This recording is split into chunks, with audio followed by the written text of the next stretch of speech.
Hello everyone. देखिए friends, इस video में समझेंगे क्लास 10 का साइंस। और क्लास 10 का साइंस का ये मोस्ट इंपोर्टेंट क्या है, एक मॉडल पेपर है और लिया गया है विद्या क्वेश्चन बैंक से। देखिए विद्या क्वेश्चन बैंक से लगभग पेपर में लगभग 95% मालूम किया जाता है एग्जाम में। तो इसका करेंगे हम मॉडल पेपर सॉल्व और 95 प्लस मार्क्स आप कैसे निकाल सकते हैं इसके बारे में जानेंगे। देखिए इसके जो 20 नंबर के एमसीक्यू आएंगे मल्टीपल चॉइस क्वेश्चन, फ्रेंड्स आप उनको याद कर लेना, तैयार कर लेना, क्योंकि बार बार वो रिपीट किए जाते हैं। तो चलिए करते हैं शुरू इस वीडियो को।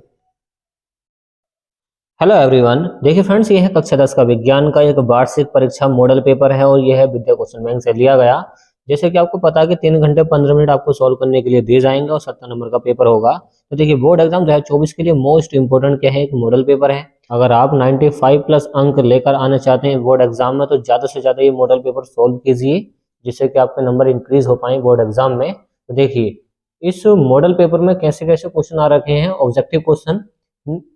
इन क्वेश्चन को हम पहले ही सॉल्व कर चुके हैं, आपको देखना है ओके ये कैसे सॉल्व होते हैं। पहला क्वेश्चन क्या दे रखा है, इसको समझें। किसी वस्तु का वस्तु से बड़ा आभासी प्रतिबिंब बन सकता है, तो बनता है अवतल दर्पण द्वारा। दूसरा क्वेश्चन पढ़ें। प्रतिरोधकता का ऐसा ही मात्रक क्या होता है। जो प्रतिरोधकता होता है, मतलब जो आर होता है, आर का मात्रक क्या होता है, ओम। क्या होता है, ओम। तो इसी वजह से इसका जो मात्रक हो जाएगा ओम हो जाएगा। प्रतिरोधकता आर होती है, ये प्रतिरोध जिसको कहते हैं।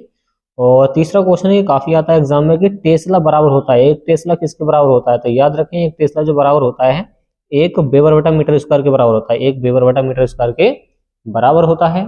ओके चलिए नेक्स्ट वाला क्वेश्चन क्या है, क्वेश्चन नंबर 4 क्या है उसको देखते हैं। देखिए क्वेश्चन नंबर 4 क्या दे रखा है इसके अंदर। क्वेश्चन नंबर 4 है कि अभिनेत्र लेंस की फोकस दूरी में परिवर्तन किया जा सकता है। जो अभिनेत्र लेंस होता है उसमें परिवर्तन, मतलब उसकी फोकस दूरी में परिवर्तन किया जा सकता है किसके द्वारा, यह पक्ष माभी द्वारा। याद रखें पक्ष माभी द्वारा उसको चेंज कर सकते हैं। पांचवा क्वेश्चन दे रखा है कि किसी गोलीय दर्पण तथा किसी पतले गोलीय लेंस की फोकस दूरियां माइनस के 15 सेंटीमीटर हैं। दर्पण तथा लेंस समतल हैं। तो यहाँ पर देखिए जहां पर ये माइनस का दे रखा माइनस के 15 सेंटीमीटर है, तो गोलीय क्या है, लेंस है। तो गोलीय लेंस कौन सा हो सकता है, तो ये होगा दोनों अवतल लेंस, क्योंकि अवतल लेंस में ही माइनस की दूरियां रखी जाती हैं। अवतल लेंस में ऐसा होता, मान लो ये अवतल लेंस है, तो इसमें किरणें जाके जाके टकरा कर वापस आती हैं, किरणें वापस टकरा के आती हैं इस अवतल लेंस में। ओके तो इसी वजह से इसमें माइनस की दूरी होगी, तो ये अवतल लेंस के द्वारा ही हो सकता है ऐसा। ओके चलिए नेक्स्ट वाला क्वेश्चन क्या है उसको देखते हैं। नेक्स्ट वाला क्वेश्चन क्या दे रखा है इसके अंदर। देखिए छठा क्वेश्चन क्या है, इसको सोल्व करते हैं। छठे क्वेश्चन को सोल्व करिए, कैसे करेंगे देखिए। देखिए छठे क्वेश्चन को सोल्व करते हैं। छठा क्वेश्चन क्या है, किसी विद्युत बल्ब का अनुमतांक 220 वोल्ट से कितना होता है, 100 वाट है। मतलब इतना लिखा हुआ है। जब इसे 110 वोल्ट पर प्रचालित करते हैं, मतलब चलाते हैं, तब इसके द्वारा उपभोग शक्ति कितनी होगी। शक्ति का मात्रक, देखिए शक्ति का मात्रक क्या होता है, वाट होता है। पी का मान मुझे चाहिए, कैसे निकालेंगे। देखिए इस 100 की गुणा कर दें 110 से, 110 से, और भाग कर दें किससे, 220 से। कट करें इसको, 0 से 0 कट, और 11 दूनी 22, 2 से काटेंगे 100 को 50 बार कट जाएगा। तो पी का मान कितना आ गया, 50 वाट। कितना आ गया, 50 वाट। तो इसी वजह से सी वाला इसका करेक्ट है। अब ऐसा क्यों हुआ है, देखिए पी बराबर हमने फॉर्मूला रखा है इसके अंदर, वोल्टेज गुणा के, ये वोल्टेज है जिससे प्रचालित हो रहे हैं, तो वाट शक्ति से भाग कर तो पी का मान आ जाएगा। सातवां क्वेश्चन क्या है उसके अंदर देखें, क्या दे रखा है कि एक विद्युत चुम्बक का क्रोड बनाने के लिए सबसे अधिक उपयुक्त पदार्थ है। अगर विद्युत चुम्बक का क्रोड हमें बनाना है तो उसमें सबसे ज्यादा यूज किया जाता है मुलायम लोहा। कौन सा, मुलायम लोहा। अब देखिए केमिस्ट्री के क्वेश्चन आ रखे हैं, ये फिजिक्स के थे। केमिस्ट्री कौन कौन से आ रखे हैं इसको देखते हैं। देखिए पहला क्वेश्चन है कि Zn प्लस CuSO4, ZnSO4 यहाँ पर बन के तैयार हुआ है और Cu विस्थापित हो गया। देखिए Zn ने Cu से कितने करके Cu को यहाँ से उठा के बाहर को फेंक दिया है, तो क्या हो गई, विस्थापन अभिक्रिया हो गई। जब कोई तत्व या फिर अधिक पावरफुल जो तत्व होता है वो कम पावरफुल तत्व को वहां से विस्थापित कर देता है। जैसे विस्थापित करेगा तो विस्थापन अभिक्रिया हो जाएगी, मतलब हटा देगा अपनी जगह से, तो उसको कहते हैं। नवा क्वेश्चन क्या है कि जल की कठोरता को हटाने के लिए निम्न में से किसका उपयोग किया जाता है। अगर जल की कठोरता को आपको दूर करना है तो धावन सोडा लगाइए वहां पे। धावन सोडा क्या होता है, Na2CO3 इंटू 10H2O। ये जो फॉर्मूला है Na2 याद रखें, CO3 इंटू 10H2O, ये किसका, धावन सोडा का सूत्र है। तो धावन सोडा डाल दो वहाँ पे क्या है, जल की कठोरता दूर हो जाएगी। बेंजीन चूर्ण का सूत्र आपको पता है CaOCl2 होता है। और 10वां क्वेश्चन क्या दे रखा है उसको देखें कि निम्न में से किस यौगिक में OH एक क्रियात्मक समूह है, जो OH है। अब OH किसके अंदर होगा, जहां पे ओल आ जाए, जहां पे ये ओल आ जाए वहां पर क्या होता है, क्रियात्मक समूह होता है। देखिए इसमें नॉन आ रखा है, इसमें ओल आ रखा है, मतलब देखिए ब्यूटेन में ओल जोड़ेंगे तो ब्यूटेनॉल हो जाएगा, तो इस वजह से बी वाला करेक्ट है। इसमें भी नहीं है, इसमें भी नहीं है। और नेक्स्ट वाले क्वेश्चन देखते हैं, देखिए क्या रखें इस मॉडल पेपर में और क्या रखें। देखिए क्वेश्चन नंबर 11 क्या दे रखा है इसके अंदर कि श्याम श्वेत फोटोग्राफी में उपयुक्त होता है। अगर श्वेत फोटोग्राफी आपको करनी है तो उसमें डालना पड़ेगा आपको सिल्वर क्लोराइड, तो AgCl इसका करेक्ट ऑप्शन होगा। 12वां क्या है, मुद्रा मिश्र धातु है। जो मुद्रा होती है, जो पैसे होते हैं, उसमें क्या क्या मिलाते हैं, कॉपर मिलाते हैं 95%, SN मिलाते हैं और फास्फोरस मिलाते हैं 1%। तो ये मिश्र धातु मतलब इन चीजों को मिला के मुद्रा धातु बन जाती है। 13वां क्वेश्चन क्या है, प्रोपेन का आणविक सूत्र क्या होगा। देखिए प्रोपेन का आणविक सूत्र C2H10 है और इसमें जो संरचना बंध बनेंगे वो बनेंगे 10। कैसे, देखिए C के कितने 2 और H के कितने हो गए यहाँ पे 8, मतलब 2 बॉन्ड इसके और 8 इसके, कितने हो गए 10 हो गए। तो 10 सहसंयोजक आबंध बनेंगे इसके अंदर। ओके, इस तरीके से 8 2 10। अब देखिए बायोलॉजी के कौन कौन से क्वेश्चन आ रखे हैं इनको देखते हैं, इनको समझते हैं और आप इनको याद कर लेना, ये बार बार रिपीट होते रहते हैं। पुरुष में लिंग गुणसूत्र कौन सा होता है। देखिए पुरुष के अंदर होता है XY और लेडीज के अंदर होता है XX। तो पुरुष के अंदर क्या होता है, XY होता है, याद रखें। 15 क्वेश्चन क्या है कि ग्लाइकोलाइसिस की प्रक्रिया संपन्न होती है, तो ये होती है माइटोकॉन्ड्रिया में। माइटोकॉन्ड्रिया में याद रखें ग्लाइकोलाइसिस की क्रिया संपन्न होती है। 16वां है, पौधों में कायिक प्रवर्धन के लिए कौन सा भाग अधिक अनुकूल है। अगर पौधों में कायिक प्रवर्धन करना आपको, तो सबसे ज्यादा उसमें होता है तने के अंदर। किसमें होता है, तने के अंदर, याद रखें। मतलब तने के द्वारा कायिक प्रवर्धन सबसे ज्यादा होता है, मतलब जब जो नए पौधे बनकर तैयार होते हैं तो पौधे के तने के द्वारा होते हैं। तो कायिक प्रवर्धन सबसे ज्यादा पाया जाता है तने के अंदर। और 17वां क्वेश्चन क्या उसको देखते हैं। 17वां क्वेश्चन दे रखा है इसके अंदर। 17वां क्वेश्चन क्या दे रखा कि निम्न में से कौन मानव में मादा जनन तंत्र का भाग नहीं है। देखिए मादा जनन तंत्र जो लेडीज वाला होता है भाग, वो कौन सा नहीं होता। अंडाशय तो होंगे जिसमें अंडे बनते हैं, गर्भाशय होगा जिसको वच्छिनानी भी कहते हैं। और C वाला जो होता है शुक्रवाहिका, इसमें शुक्राणु बहकर जाते हैं, चलते हैं इसके अंदर, तो ये होता है पुरुष के अंदर। तो C वाला इसका करेक्ट होगा, यही नहीं है क्योंकि ये पुरुष वाला है। 18वां क्वेश्चन क्या है कि मनुष्य के शुक्राणु में ऑटोसोम्स की संख्या कितनी होती है। जो ऑटोसोम्स होते हैं वो होते हैं 22 जोड़ी। कितने होते हैं, 22 जोड़ी, याद रखें।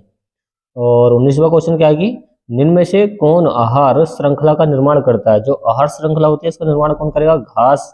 घास को खाएगी बकरी, बकरी को खा जाएगा इंसान, इस वजह से इसका बी वाला करेक्ट है।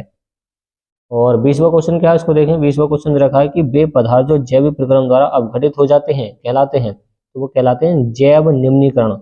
याद रखें, जो जैव प्रक्रम द्वारा अपघटित हो जाते हैं, टूट जाते हैं, उनको बोलते हैं जैव निम्नीकरण।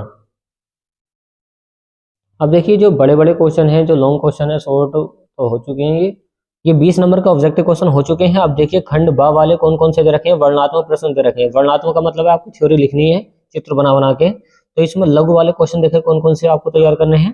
दूरदर्शी दोष किसे कहते हैं, ये आपको जरूर तैयार करना, बहुत आता है एग्जाम में। यह किन कारणों से होता है, इस दोष के निवारण के लिए किस प्रकार का लेंस हम प्रयोग करते हैं। और किरण आरेख भी इसमें बताना, समझाना कौन सा किरण आरेख आपको क्या है इसमें बनाना है। तो देखिए इसमें दूरदर्शी दोष में क्या होता है कि दूर की वस्तु तो साफ दिखाई देती हैं बट निकट की वस्तु साफ नहीं दिखाती हैं। दूरदर्शी दोष में होता क्या है कि दूर की वस्तु तो स्पष्ट दिखाई देती है परंतु निकट की वस्तुएं साफ नहीं दिखाई देती हैं, उसको बोलते हैं दूरदर्शी दोष। ओके, तो इसमें किरण आरेख बनाकर आपको लिखना है। दूसरा क्वेश्चन दे रखा है प्रकाश के परावर्तन के नियम लिखिए कि प्रकाश का परावर्तन क्या होता है। देखिए जब प्रकाश किसी चिकनी सतह से टकराता है तो टकराने के बाद में उसी माध्यम में वापस लौट जाता है, इसी को बोलते हैं प्रकाश का परावर्तन। अब इसमें न्यूमेरिकल जोड़ रखा है कि 20 सेंटीमीटर वक्रता त्रिज्या R का मान दे रखा है, आपका दर्पण के सामने रखिए 5 सेंटीमीटर की दूरी पर। ओके, तो इस तरीके से न्यूमेरिकल दे रखा है, ये आपको मान फिट करके करना है। ओके, तीसरा क्वेश्चन दे रखा है कि विद्युत विभवांतर की परिभाषा तथा मात्रक लिखिए। विद्युत विभवांतर क्या होता है, B, और B बराबर क्या होता है IR। तो B बराबर IR सा लिख दें। धारा तथा प्रतिरोध के गुणनफल को विभवांतर कहते हैं। और 10 ओम, 20 ओम और 30 ओम के प्रतिरोध यदि इतने समांतर क्रम में जोड़ दिया गया है तो इसमें सोल्व करना है। तो समांतर क्रम में इसको लगा कर सोल्व कर सकते हैं। कैसे करेंगे वो देखिए। देखिए इसमें कौन कौन से मान दे रखे हैं, 10 दे रखा है, 20 दे रखा है और क्या दे रखा है, 30 दे रखा है। तो इसको समांतर क्रम में जोड़ना है। कैसे क्रम में, समांतर क्रम में और फिर श्रेणी क्रम में। तो समांतर क्रम में जोड़ेंगे तो इस तरीके से सोल्व हो जाएगा। इसका एलसीएम कितना आ जाएगा आपके पास, 60 आ जाएगा, क्योंकि 60 एक ऐसी संख्या है, ये भी इसको काट देगी, ये भी और ये भी। और 10 छंग 60, 6 बार काटा, 20 तिया 60, 3 बार काटा, 30 दूनी 60। सबको ऐड कर दूं ऊपर वालों को, कितने हो जाएंगे, 6 3 9 9 2 11, 6 और 3 9 9 2 11 बटे में क्या आ जाएगा, 60 आ जाएगा। ओके, समझ में आ गया होगा। 10 से काटेंगे 60 को तो 10 छंग 60 और 20 तिया 60 और 30 धुनी 60। अब 60 को भाग कर देंगे 11 से, क्योंकि मुझे आर का मान चाहिए, पलट जाएगा इसमें। यहाँ पर फॉर्मूला होता है 1/r बराबर 1/r बराबर, तो 1/r बराबर r ऊपर को जाएगा तो 60 भी ऊपर को जाएगा, तो पलट देंगे इसके मान और एक नीचे आ जाएगा। 11 पंजे 55, 11 छंग 66 ज़्यादा हो जाएंगे, 11 पंजे 55, बचा कितना 5 और 11 चौक 44, तो इतना आ जाएगा इसका आर का मान 5.4 ओम आ जाएगा। तो ये हो जाएगा समांतर क्रम में। और श्रेणी क्रम में आप इसको जोड़ दें सीधा सीधा। श्रेणी क्रम का फॉर्मूला होता है आर बराबर होता R1 plus R2 plus R3। सारे मान जोड़ दें, इसमें कितना दे रखा है, 10 दे रखा है, 20 दे रखा है और 30 दे रखा है। ठीक, तो सारे मान जोड़ दें, 30 और 20 कितने हो गए, 50 50 60, तो 60 ओम इस तरीके से आ जाएगा। और इसमें इतने न्यूमेरिकल आ रखे हैं। फिर आते हैं इसमें, देखिए कौन कौन से क्वेश्चन आ रखे हैं कि नामांकित चित्र की सहायता से फ्लेमिंग के वाम हस्त का नियम लिखिए। जो फ्लेमिंग का बाएं हाथ का नियम है उसको लिखना है। और एक क्वेश्चन आ रखा परिनालिका किसे कहते हैं, इसके बारे में आपको लिखना है। फिर केमिस्ट्री क्वेश्चन आ रखे हैं, कौन कौन से आ रखे हैं इसको देखिए कि बेकिंग सोडा बनाने की विधि तथा उपयोग लिखिए। बेकिंग सोडा क्या होता है, ठीक, NaH, ठीक है, खाने का सोडा होता है बेकिंग सोडा, क्या होता है, NaHCO3। और दूसरा क्वेश्चन आ रखा है कि रेडॉक्स अभिक्रिया कैसे कहते हैं। उदाहरण देकर समझाइए। जो रेडॉक्स अभिक्रिया क्या होती है, इसमें अपचन और उपचन अभिक्रियाएं दोनों एक साथ होती हैं, उसको बोलते हैं रेडॉक्स अभिक्रिया। इसमें आईपीसी नाम बताना आपको। आईपीसी नाम काफी आसान है इसके अंदर। देखिए ये ओइक अम्ल दे रखा है, तो एक कार्बन, क्योंकि क्रियात्मक समूह की तरफ से गिनती होगी, 2 कार्बन 3 कार्बन 4 कार्बन 5 कार्बन दे रखे हैं। और ये जो है मेथाइल दे रखे हैं, इसको मेथिल भी कहते हैं। तो यहाँ पर इसका जो आईपीसी नाम बनेगा, देखिए वो समझिए। इसका जो आईपीसी नाम बनेगा आपका, देखिए देखिए इसका जो आईपीसी नाम बनेगा आपका, कैसा बने निकालेंगे उसको समझे। देखिए इसका जो आईपीसी नाम बनेगा किस तरीके से बनेगा उसको समझिए। यहाँ पर 5 तक गया है, कार्बन श्रृंखला कितनी है, 5 तक है। पहले लिखेंगे प्रतिस्थापी का नाम, तो यहाँ पर देखिए 4 पे, 4 पर रखा है तुम्हारा मेथिल, तो 4,4 पे डाई मेथिल रखा है। 2 है ना ये, 1 2, तो डाई मेथिल लिखेंगे इस तरीके से। और 5 के लिए कार्बन श्रृंखला का नाम लिखें 5 तक, 5 के लिए आएगा पेंट। अब सभी में सिंगल बॉन्ड है तो पेंटेन हो जाएगा। पेंटेन में ओइक अम्ल जोड़ दें तो पेंटेनोइक अम्ल हो जाएगा, पेंटेनोइक अम्ल। इसमें ओइक अम्ल जुड़ जाएगा, क्योंकि ये क्या होता है, ये क्रियात्मक समूह होता है COOH ओइक अम्ल, पेंटेनोइक अम्ल ऐसा हो जाएगा। दूसरा दे रखा है इसमें, देखिए देखिए अगला आईपीसी नाम क्या दे रखा है उसको समझते हैं। इसमें देखिए OH क्या दे रखा है, इसमें क्रियात्मक समूह पहले से दे रखा है, तो इसमें गिनती कर लें, 1 carbon 2 carbon 3 carbon 4 carbon, 4 carbon दे रखे हैं इसके अंदर। सबसे पहले लिखेंगे प्रतिस्थापी का नाम, तो क्या दे रखा है इसमें 2 क्लोरो, क्या दे रखा है 2 क्लोरो, 2 पर रखा क्लोरो तो 2 क्लोरो हो गया है। और 4 के लिए क्या आएगा, ब्यूट, क्या आएगा, ब्यूट आ जाएगा, क्या आ जाएगा, ब्यूट आ जाएगा। और सिंगल सिंगल बॉन्ड है तो ब्यूटेन हो जाएगा, क्योंकि सिंगल बॉन्ड के लिए क्या आता है, एक एक बॉन्ड के लिए आता है एन, ब्यूटेन। और OH नंबर 1 पर रखा है तो ब्यूटेनॉल हो जाएगा, क्या हो जाएगा, ब्यूटेनॉल हो जाएगा। तो इस तरीके से इनका आईपीसी नाम निकाल सकते हैं। अब आता है संक्षारण किसे कहते हैं, धातुओं के संक्षारण को रोकने की कोई विधि बता दो। संक्षारण क्या होता है, जंगाल चढ़ना होता है। और क्या क्वेश्चन आ रखे हैं इस मॉडल पेपर से, देखिए इसमें आ रखे हैं आपके ये वाले कि निम्नलिखित पर टिप्पणी लिखिए। कार्बनिक यौगिकों में प्रतिस्थापन अभिक्रिया क्या होती है, साबुन की सफाई प्रक्रिया मोस्ट टाइम पे, ये आपको जरूर तैयार करना मोस्ट टाइम पे एग्जाम के लिए। समझाते श्रेणी क्या होती है, ये भी आपको जरूर याद करना है। और ये रिएक्शन से, अगर आपसे ये नहीं हो रहा तो अथवा वाला ये वाला कर सकते हैं, वैसे यही आसान है। ओके, और जो आगे रखें क्वेश्चन, देखिए लघु वाले, कायिक प्रवर्धन किसे कहते हैं, उदाहरण सहित बताइए। 8वां क्वेश्चन आ रखा है इसमें कि कायिक प्रवर्धन क्या होता है। जो कायिक प्रवर्धन होता है मतलब जो बॉडी के तने द्वारा जो होता है प्रजनन पौधे के अंदर, तो वो होता है कायिक प्रवर्धन। उदाहरण देकर समझाइए। मादा जनन तंत्र का स्वच्छ नवान के चित्र बताइए। जो मादा जनन तंत्र होता है इसके बारे में समझाना है। गुणसूत्र पर टिप्पणी की, जो गुणसूत्र होते हैं। और क्वेश्चन आ रखा है इसमें मानव पाचन तंत्र का नवान का चित्र बनाकर इसमें आमाशय, क्षुद्रांत मतलब आमाशय पेट क्या होता है, छोटी आंत क्या होती है, बड़ी आंत क्या होती है, इसमें ये वही वाला क्वेश्चन करना आपको। पादपों में परिवहन से आपके समझते हैं, ये भी मोस्ट टाइम पी है। ओके, इसमें जाइलम फिलोएम के बारे में लिखना, जो ऊतक होते हैं। तो पूरा मॉडल हमने दिखा दिया है, पूरा मॉडल पेपर आपने दिखा दिया है। तो फ्रेंड्स हमने पूरा मॉडल पेपर दिखा दिया है, तो आप ये इस तरीके से इसका सॉल्व कर सकते हैं। आप चाहें तो इसका स्क्रीनशॉट भी ले सकते हैं।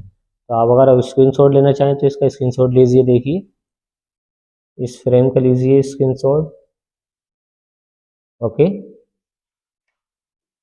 और आप इसका भी स्क्रीनशॉट ले सकते हैं, देखिए लीजिए स्क्रीनशॉट।